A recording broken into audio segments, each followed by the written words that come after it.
अस्सलाम वालेकुम स्टूडेंट्स, उम्मीद है आप सब लोग बिल्कुल खैरियत से होंगे, ठीक ठाक होंगे। आज उर्दू बे में हम लोगों ने कहानी नंबर 6 जो कि है इत्तफ़ाक़ की बरकत, और इसका अलिफ वाला हिस्सा है वो हमने आज पढ़ना है।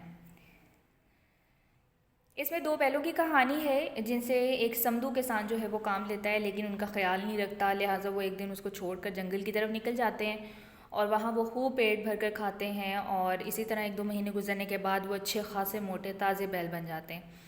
ठीक है, और फिर एक दफ़ा उधर शेर आ जाता है, उन दोनों को देखकर उसके मुंह में पानी आता है और वो जो है वो उन पर हमला करता है, लेकिन उन दोनों में इत्तेफाक होता है। वो दोनों मिलकर जब शेर का मुकाबला करते हैं तो शेर को भगा देते हैं। ठीक है, पढ़ते हैं जी। समदू एक गरीब किसान था, उसके पास सिर्फ 2 बैल थे। उन्हीं को हल में जोतता और कुएं में जोड़ता था। हल में जोतना यानी उनसे हल चलाना। काम करते थक जाता तो बैलों को थान पर बांधकर लंबी तान कर सो जाता। थान कहते हैं जिस जगह को जहाँ बैलों को बांधा जाता है। ना वक्त पर पानी पिलाता, ना पेट भरकर चारा खिलाता। दोनों बैल दिन ब दिन लागर होते जा रहे थे, यानी रोज़ बरोज़ कमज़ोर होते जा रहे थे। मगर समदू को परवाह ना थी। एक रात बैलों ने सोचा कि यहाँ रहे तो सूख सूख कर मर जाएंगे, बेहतर है कि समदू को छोड़ें और जंगल से रिश्ता जोड़ें।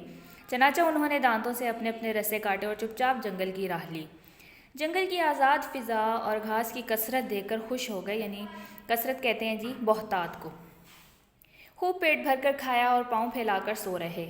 इसी तरह 2-1 महीने गुजर गए और दोनों बैल 2 सांड बन गए। इनके लिए हर दिन ईद और हर रात शब बारात थी। एक दिन एक भूला भटका शेर उधर आ निकला।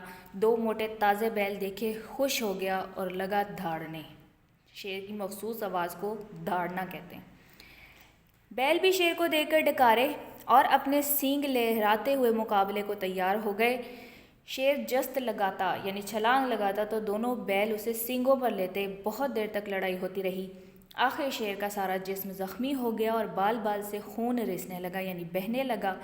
उसने मुकाबला छोड़ा और चुपचाप एक तरफ को खिसक गया।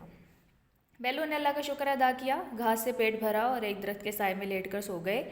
अगले दिन आंख खुली तो बदन को झुरझुरा कर उठे। अपने सींगों की तारीफ़ की कि अल्लाह ने कैसा अच्छा हथियार दिया है कि शेर को अपनी शेरी ही भूल गई। अब कहीं पड़ा सिसक रहा होगा, यानी रो रहा होगा। अगर हम में इत्तेफाक ना होता और दोनों मिलकर मुकाबला ना करते तो शेर एक एक की बोटी तोड़कर खा जाता। ठीक हो गया। तो ये कहानी है इत्तेफाक की बरकत, इसे अच्छे तरीके से याद कर लीजिएगा। आज के लिए इतना ही, इजाज़त दीजिए। अल्लाह हाफ़िज़।